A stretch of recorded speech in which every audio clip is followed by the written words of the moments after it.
ఒక ఎముక విరిగితే ఆ ఎక్స్‌రే తీయగానే అందులో ఆ విరిగిన గీత స్పష్టంగా కనిపిస్తుంది కదా! దాన్ని చూపిస్తూ ఇదిగో ఇక్కడ ప్రాబ్లమ్ ఉంది అని చెప్పేయడం చాలా సింపుల్. అవునండి. కానీ హ్మ్, మనం పీల్చే గాలి మన ఊపిరితిత్తుల లోతులకు వెళ్ళాక జరిగే యుద్ధం గురించి మాట్లాడేటప్పుడు మాత్రం ఆ ఎక్స్‌రే మిషన్‌లన్నీ పనికిరాకుండా పోయినట్లు అనిపిస్తుంది. ఒకసారి ఊహించుకోండి. మనకు ప్రాణం పోసే ఆ గాలి మన ఛాతీ లోపల ఒక భయంకరమైన యుద్ధ వాతావరణాన్ని సృష్టిస్తే ఎలా ఉంటుంది? హ్మ్. నిజంగానే అది ఊహించడానికి చాలా భయానకంగా ఉంటుంది. రైట్. ఈనాటి మన ఈ లోతైన విశ్లేషణలో ఆ అదృశ్య పోరాటం గురించే మాట్లాడుకోబోతున్నాం. ఊపిరితిత్తుల లోపల అణువణువునా జరిగే మెకానిజం, ముఖ్యంగా ఆస్తమా, సిఓపిడి లాంటివి వచ్చినప్పుడు ఆ మెకానిజం ఎంత దారుణంగా విఫలమవుతుందో ఈరోజు మనం విడమర్చి చూద్దాం. ఖచ్చితంగా. ఆ గాలి పీల్చడం అనేది మనం కనీసం ఆలోచించకుండా చేసే ఒక యాంత్రిక ప్రక్రియ అనుకుంటాం.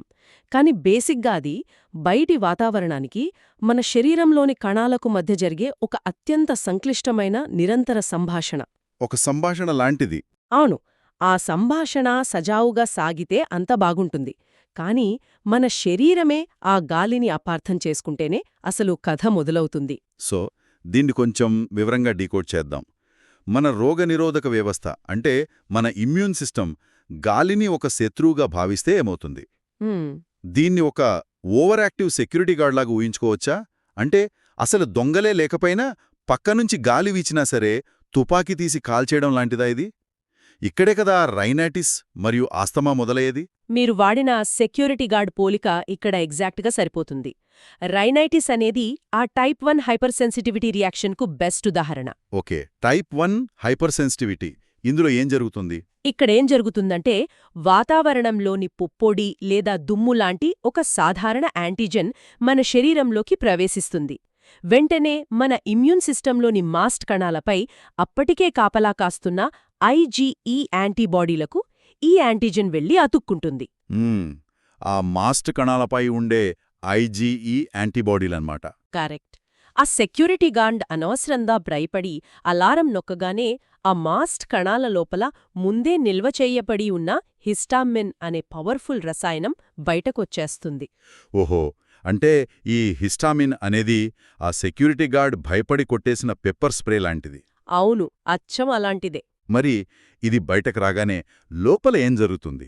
మనకు ఊపిరి ఎందుకు ఆడదు? ఆ పెప్పర్ స్ప్రే ఎఫెక్ట్ ఎలా ఉంటుందంటే, ఆ హిస్టామిన్ విడుదలవ్వగానే శ్వాసనాళాల చుట్టూ ఉండే మృదు కండరాలు వెంటనే సంకోచిస్తాయి. అంటే శ్వాసనాళాలు ఉన్నట్టుండి కుంచుకుపోతాయి. దీన్నే బ్రాంకో కన్స్ట్రిక్షన్ అంటారు. Okay, broncho constriction.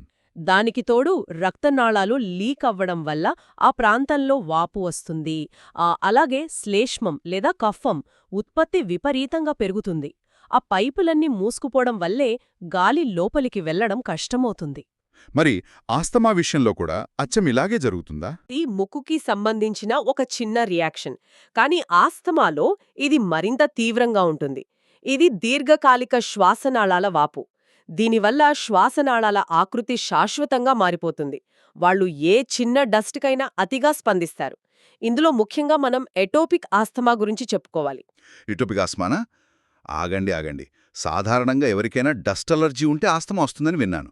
మరి దీని స్పెషాలిటీ ఏంటి? దీని స్పెషాలిటీ ఏంటంటే, ఇందులో కంటికి కనిపించే ట్రిగ్గర్స్ ఏమీ ఉండకపోవచ్చు. ఉదాహరణకు ఒక యువకుడున్నాడు. తను ఆస్పిరిన్ లాంటి మందులు వాడలేదు, అతనికి ఎలాంటి బ్యాక్టీరియాలు లేదా వైరల్ ఇన్ఫెక్షన్లు లేవు, మ్, కనీసం వ్యాయామం కూడా చెయ్యట్లేదు. అంటే ఎలాంటి ట్రిగ్గర్స్ లేవన్నమాట. అవును. అయినా సరే ఆకస్మికంగా శ్వాస ఆడకపోవడం, పిల్లికూతులు రావడం జరుగుతుంది. ఇలా ఎలాంటి బయటి ట్రిగ్గర్స్ లేకుండానే తీవ్రమైన అటాక్ వస్తే దాన్ని మనం ఎటోపిక్ ఆస్తమాగా అనుమానించాలి. ఇది చాలా విచిత్రంగా కాస్త భయానకంగా కూడా ఉంది. అసలు కారణం లేకుండానే ఊపిరి ఆగిపోతున్నట్లు అనిపించడం వెనుక మన కణాల పాత్ర ఏంటి? లోపల ఏం జరుగుతోంది? ఇక్కడే అసలు పోరాటం ఉందండి. మన ఇమ్యూన్ సిస్టమ్కి చెందిన TH2 కణాలు ఒక తప్పుడు అలారం ఇస్తాయి. అవి IL-5 అంటే ఇంటర్ల్యూకిన్ 5 అనే ఒక రసాయన సిగ్నల్ను స్రవిస్తాయి. ఓకే, TH2 కణాలు IL-5ని స్రవిస్తాయి. అవును. ఆ సిగ్నల్ నేరుగా వెళ్లి ఈసినోఫిల్స్ అనే ప్రత్యేకమైన తెల్ల రక్త కణాలను యాక్టివేట్ చేస్తుంది. ఈ ఈసినోఫిల్స్ లోపల మేజర్ బేసిక్ ప్రోటీన్ అనే ఒక భయంకరమైన టాక్సిన్ ఉంటుంది. ఒక్క నిమిషం, మన బాడీలోనే ఒక టాక్సిన్ ఉందా?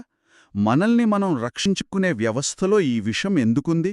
అదొక అద్భుతమైన ఆయుధం. కానీ దాన్ని వాడాల్సిన చోట వాడాలి. వాస్తవానికి ఈ మేజర్ బేసిక్ ప్రోటీన్ అనేది మన శరీరంలోకి ఎప్పుడైనా పెద్ద పరాన్నజీవులు లేదా పురుగులు ప్రవేశిస్తే వాటి శరీరాన్ని కరిగించి చంపడానికి ప్రకృతి మనకిచ్చిన ఆయుధం. ఓహో, పరాన్నజీవులని చంపడానికి. మరి ఆస్తమాలో ఏం జరుగుతుంది? ఆస్తమాలో ఈ ఓవర్ యాక్టివ్ ఇమ్యూన్ సిస్టమ్ వల్ల మన కణాలే కన్ఫ్యూజ్ అయ్యి ఆ భయంకరమైన ఆయుధాన్ని మన ఊపిరితిత్తుల కణాలపైనే ప్రయోగిస్తాయి. అంటే ఎపిథీలియల్ మరియు ఎండోథీలియల్ కణాలపైన. వావ్, మన పైపుల్నే కాల్చేస్తుందన్నమాట. అవును, అవి వినాశనానికి గురవుతాయి. ఆస్తమా రోగుల కఫాన్ని మనం మైక్రోస్కోప్లో పరిశీలిస్తే ఈ ఇసినోఫిల్స్తో పాటు విరిగిపోయిన కణాల అవశేషాలైన చార్కోట్ లీడెన్ స్ఫటికాలు స్పష్టంగా కనిపిస్తాయి. చార్కోట్ లీడిన్ స్ఫటికాలు.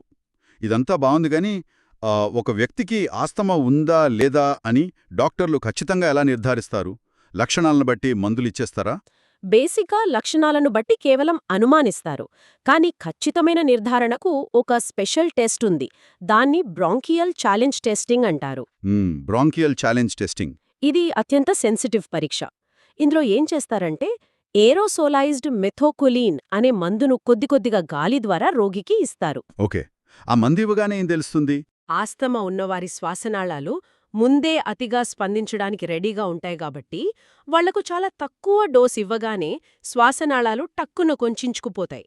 అప్పుడు వాళ్ళు 1 సెకండ్లో బయటకు వదిలే గాలి వేగం అంటే FEV1 అమాంతం పడిపోతుంది.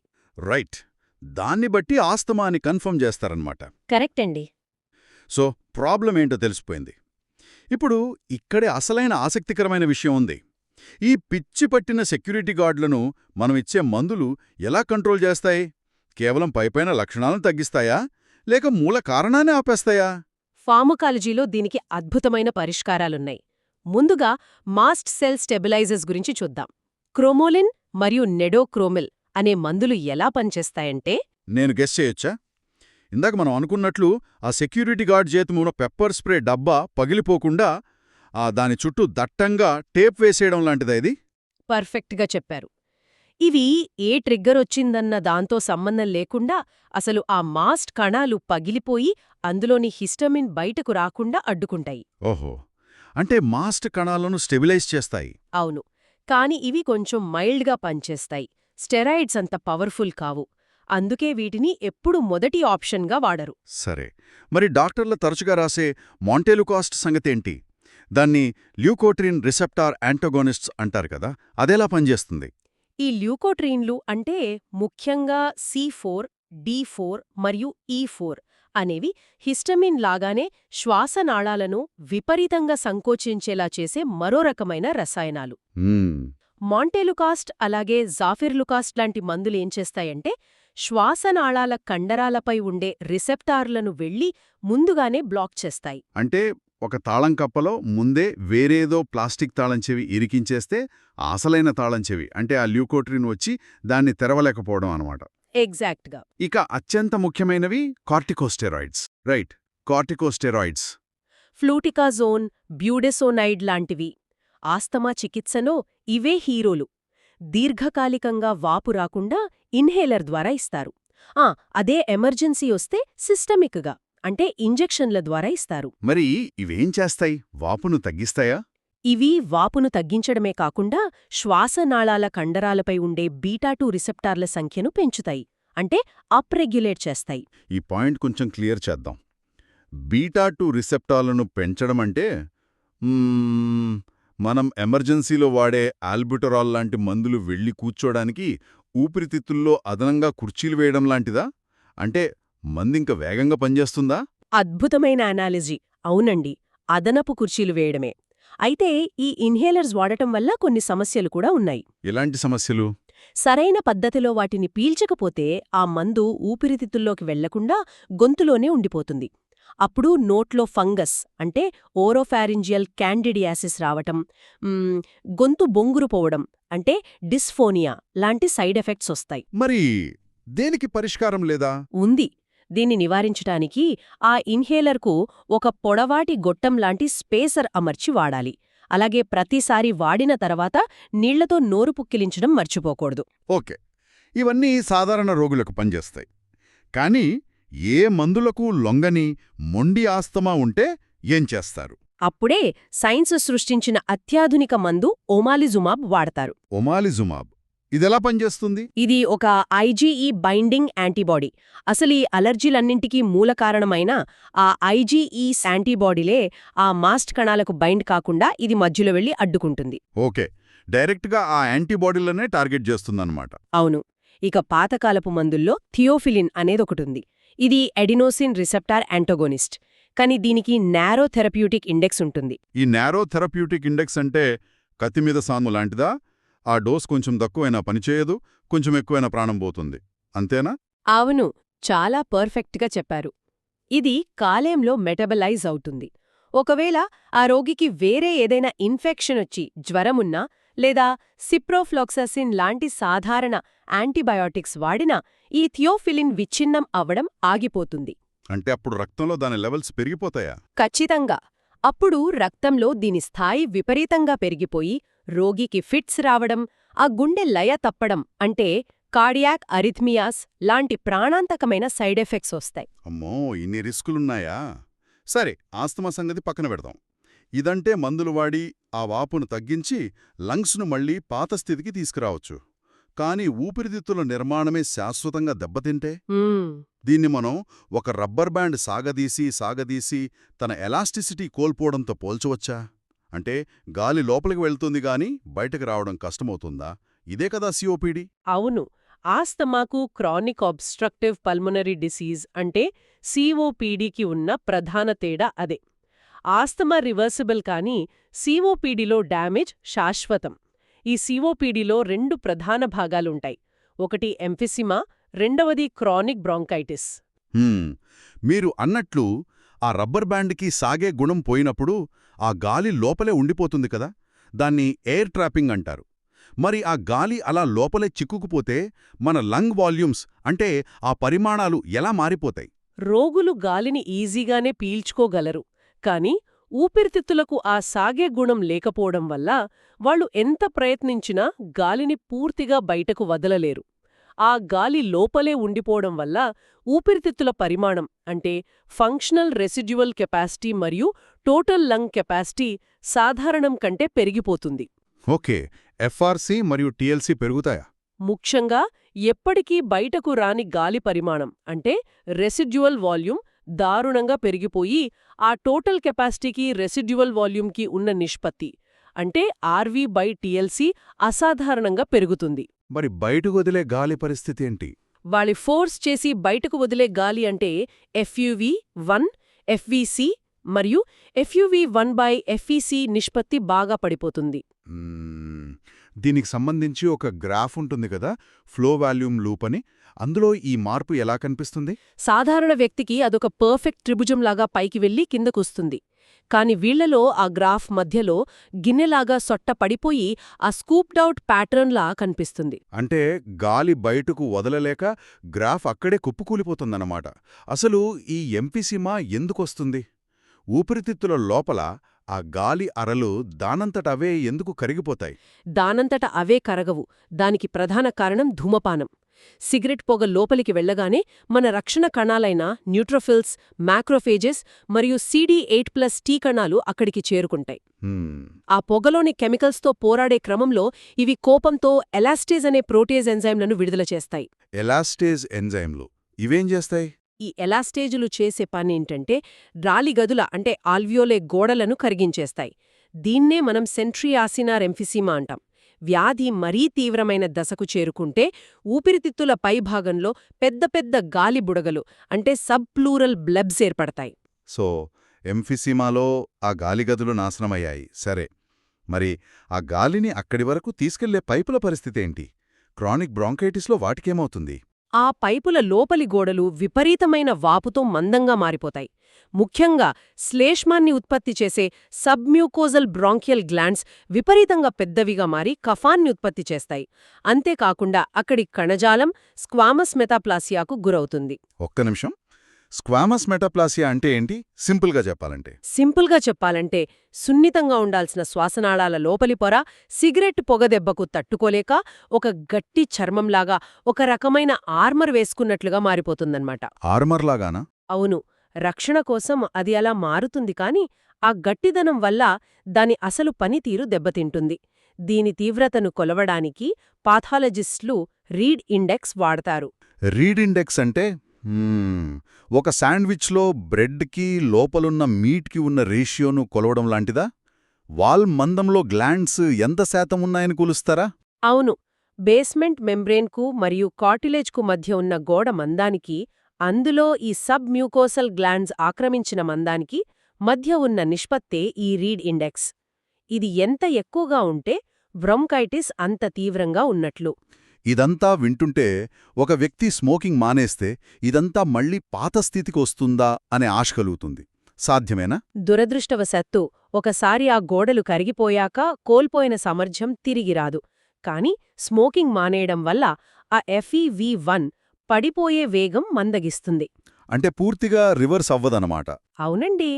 అయితే వీరికి అసలు ప్రాణాపాయం ఎక్కడ్నుంచొస్తుందంటే చిన్న చిన్న ఇన్ఫెక్షన్ల వల్ల. రైనోవైరస్, ఇన్ఫ్లుయెంజా లాంటి వైరస్లు, అలాగే హీమోఫిలస్ ఇన్ఫ్లుయెంజా, మురాక్సెల్లా కటరాలిస్, స్టెప్టోకోకస్ నిమోనియా లాంటి భయంకరమైన బ్యాక్టీరియాలు ఈ దెబ్బతిన్న ఊపిరితిత్తులను తమ అడ్డాగా మార్చుకుంటాయి. మరి ఇలాంటి ఇన్ఫెక్షన్స్ వస్తే ఏం చేస్తారు? ఇలాంటి సమయంలో ఇప్రాట్రోపియం అనే మందు వాడతారు. ఇది మస్కరినిక్ రిసెప్టార్లను బ్లాక్ చేసి కఫాన్ని తగ్గించి గాలి మార్గాన్ని తెరుస్తుంది. ఆగండి. ఇక్కడే నాకు చాలా పెద్ద డౌటుంది. ఈ పాయింట్ నన్ను ఎప్పుడ్నుంచో తొలిచేస్తోంది. ఒకవేళ వాళ్లకి శ్వాస ఆడకపోతే ఆక్సిజన్ పెడతారు గదా, కాని COPD రోగులకు ఆక్సిజన్ ఇస్తే వాళ్లు కోమాలోకి వెళ్లి చనిపోతారని, దీన్నే ఆక్సిజన్ పారాడాక్స్ అంటారని ఎక్కడో చదివాను. ఇదెలా సాధ్యం? ప్రాణాలు కాపాడే ఆక్సిజన్ వాళ్ల ప్రాణం ఎలా తీస్తుంది? ఇది చాలా కౌంటర్ ఇంట్యూటివ్ కాన్సెప్ట్. ఇది అర్థం కావాలంటే మన బ్రెయిన్ ఎలా ఆలోచిస్తుందో తెలియాలి. సాధారణ వ్యక్తుల్లో రక్తంలో కార్బన్ డయాక్సైడ్ కొంచెం పెరిగినా వెంటనే మెదడులోని సెంట్రల్ కీమోరిసెప్టార్స్ యాక్టివేట్ అవుతాయి. ఓకే. అవి హే, కార్బన్ డయాక్సైడ్ పెరుగుతోంది, త్వరగా గాలి పీల్చుకో అని సిగ్నల్ ఇస్తాయి. మనల్ని ఊపిరి తీసుకునేలా చేసే మెయిన్ డ్రైవ్ ఇదే. కాని COPD రోగుల్లో ఏళ్ల తరబడి ఆ CO2 అలా ఎక్కువగా ఉండటం వల్ల ఈ సిస్టమ్ పూర్తిగా మొద్దుబారిపోతుంది. అంటే కార్బన్ డయాక్సైడ్ పెరిగినా వాళ్ల బ్రెయిన్ పట్టించుకోదన్నమాట. మరి వాళ్లకి శ్వాస తీసుకోవాలనే ప్రేరణ ఎలా కలుగుతుంది? వాళ్ల బ్రెయిన్ ప్లాన్ Bకి వెళ్తుంది. వాళ్లలో రక్తంలో ఎప్పుడూ ఆక్సిజన్ తక్కువగా అంటే హైపాక్సీమియా ఉంటుంది కదా, అప్పుడు పెరిఫెరల్ కీమోరిసెప్టార్ల ద్వారా బ్రెయిన్ ఆక్సిజన్ లేదు, గాలి పీల్చుకో అని సిగ్నల్ ఇస్తుంది. ఇప్పుడు వాళ్ళకి మనం ఇష్టమొచ్చినట్లు కృత్రిమంగా ఆక్సిజన్ ఇస్తే ఏమవుతుందంటే బ్రెయిన్కి ఓకే, ఆక్సిజన్ ఫుల్గా వచ్చేసింది, ఇక నువ్వు శ్వాస తీసుకోవాల్సిన అవసరం లేదు అనే రాంగ్ సిగ్నల్ వెళ్తుంది. అరే, ఆ ఆక్సిజన్ ఉండటం వల్ల ఆ శ్వాస తీసుకునే డ్రైవ్ ఆగిపోయి కార్బన్ డయాక్సైడ్ శరీరంలో ప్రమాదకర స్థాయిలో పెరిగిపోతుంది. దీన్నే ఆక్సిజన్ ఇండ్యూస్డ్ హైపర్కాప్నియా అంటారు. అప్పుడు రోగి అపస్మారక స్థితిలోకి వెళ్ళిపోతాడు. Mind blowing. వాళ్లని బతికించే ఏకైక లైఫ్ లైన్ ఆక్సిజన్ కొరతే అనమాట. మనం ఆక్సిజన్ ఇచ్చి ఆ లైఫ్ లైన్ని కట్ చేస్తున్నాం. దీని వెనుక ఇంకేదైనా మెకానిజం ఉందా? ఇంకో ముఖ్యమైన కారణముందండి. దీన్ని హైపాక్సిక్ పల్మనరీ వాజో కన్స్ట్రిక్షన్ రివర్స్ అవ్వడం అంటారు. అదెలా జరుగుతుంది? సాధారణంగా ఆల్వియోలైలలో ఆక్సిజన్ లేకపోతే అక్కడికి రక్తం పంపినా వేస్ట్ అని రక్తనాళాలు ముడుచుకుంటాయి. మనం బయట నుండి ఆక్సిజన్ ఇవ్వగానే ఆ రక్తనాళాలు తెరుచుకుంటాయి. కాని ఆ పైపుల్లో బ్లాక్స్ ఉండటం వల్ల అక్కడ్నుండి గాలి బయటికి వెళ్లలేదు. అంటే రక్తం అక్కడికి వెళ్ళినా లాభం లేదా? అవును. దీనివల్ల రక్తం అక్కడికి వెళ్లి గ్యాస్ ఎక్స్చేంజ్ జరగకుండానే వెనక్కి వస్తుంది. దీన్నే ఫిజియోలాజిక్ డెడ్ స్పేస్ పెరగడం అంటారు. వింటుంటే ఆశ్చర్యంగా ఉంది. మరి రక్తంలో ఎప్పుడూ ఆక్సిజన్ తక్కువగా ఉంటే శరీరం తనను తాను ఎలా కాపాడుకుంటుంది? ఇక్కడే మన కిడ్నీలు ఆపద్బాంధవుల్లా రంగంలోకి దిగుతాయి.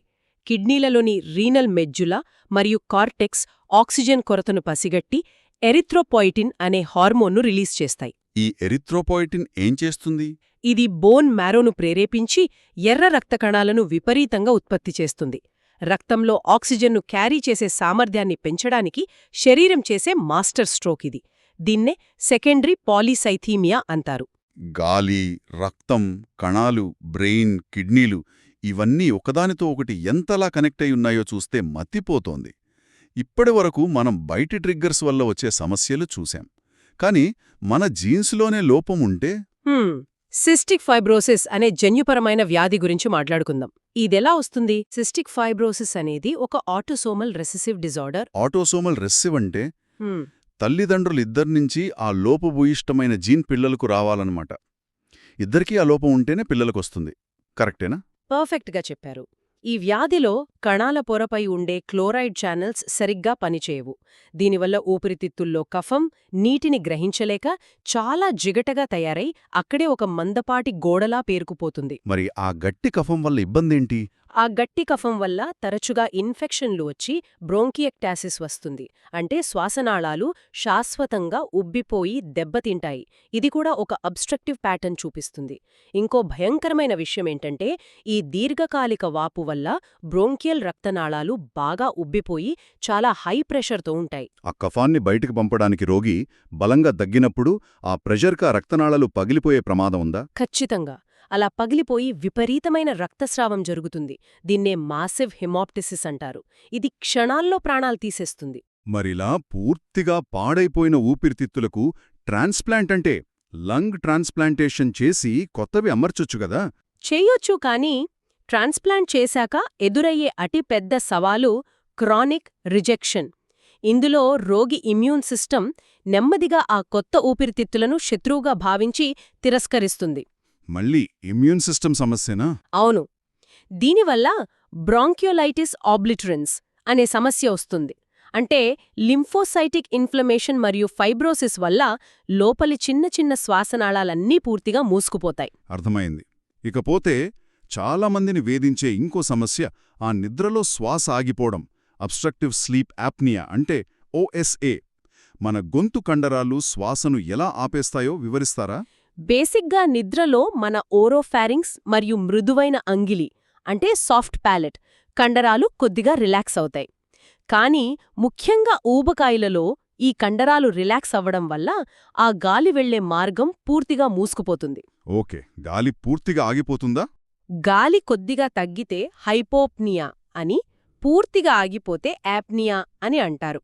రోగికి ఊపిరాడక భయంకరంగా గురకపెడతారు, ఉలిక్కిపడి లేస్తారు.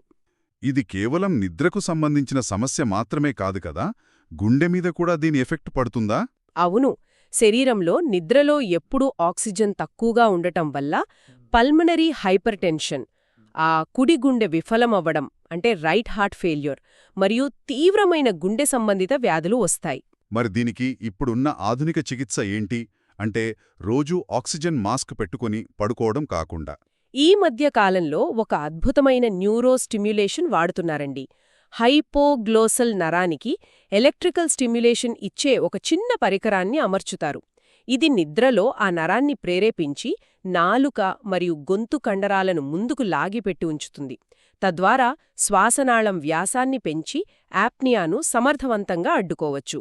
అంటే నిద్రలో ఆ నరానికి చిన్న షాక్ ఇచ్చి గాలిదారిని ఆటోమేటిక్గా తెరుస్తుందనమాట. అమేజింగ్. ఇదంతా చూస్తుంటే మన శ్వాస వ్యవస్థ కేవలం గాలిని లోపలికి తీసుకునే గొట్టాల సముదాయం మాత్రమే కాదు, అదొక అత్యంత సంక్లిష్టమైన కెమికల్ అండ్ మెకానికల్ ఇంజిన్. అవును, ఎగ్జాక్ట్గా. ఒక చిన్న ఇసినోఫిల్ ప్రవర్తన మారినా, హిస్టామిన్ విడుదలైనా లేదా డిఎన్ఏలోని ఒక చిన్న క్లోరైడ్ ఛానల్ దెబ్బతిన్నా ఎలాంటి తీవ్ర పరిణామాలొస్తాయో మనం ఈ విశ్లేషణ ద్వారా చాలా స్పష్టంగా అర్థం చేసుకున్నాం. నిజమే. నిద్రలో మనకు తెలియకుండానే ఆగిపోయే శ్వాస నుంచి మన డిఎన్ఏలో దాగి ఉన్న సిస్టిక్ ఫైబ్రోసిస్ వరకు మనం తీసుకునే ప్రతి శ్వాస మన జీవక్రియ యొక్క ఒక అద్భుతమైన సమతుల్యతకు నిదర్శనం. రైట్. ఇవన్నీ చూస్తుంటే నాకు ఆలోచనొస్తోంది. భవిష్యత్లో ఈ సూక్ష్మకణాల పనితీరును, ఈ జన్యువుల ఆపరేటింగ్ సిస్టమ్ను మనం పూర్తిగా అర్థం చేసుకుంటే అసలు శ్వాస సంబంధిత వ్యాధులు అనేవే లేని సమాజాన్ని మనం సృష్టించగలమా? మన ఊపిరితిత్తులను పుట్టుకతోనే ఒకసారి డ్యామేజ్ అయినా మళ్లీ రికవర్ అయ్యేలా రీప్రోగ్రామ్ చేయగలమా? ఆలోచించండి. ఖచ్చితంగా ఆలోచించాల్సిన విషయమే. ఆ ఎక్స్రేలో కనిపించే చిన్న గీత దగ్గర నుంచి కణాల లోపల జరిగే ఈ మహాసంగ్రామం వరకు శ్వాసలో ఇన్ని రహస్యాలు దాగి ఉన్నాయని మనం గమనిస్తే నిజంగా ఆశ్చర్యం వేస్తుంది. ఈ అద్భుతమైన పరిశీలన ద్వారా శ్వాస వ్యవస్థ గురించి మనం ఎన్నో కొత్త విషయాలు నేర్చుకున్నాం. మళ్ళీ మరో ఆసక్తికరమైన అంశంతో కలుద్దాం.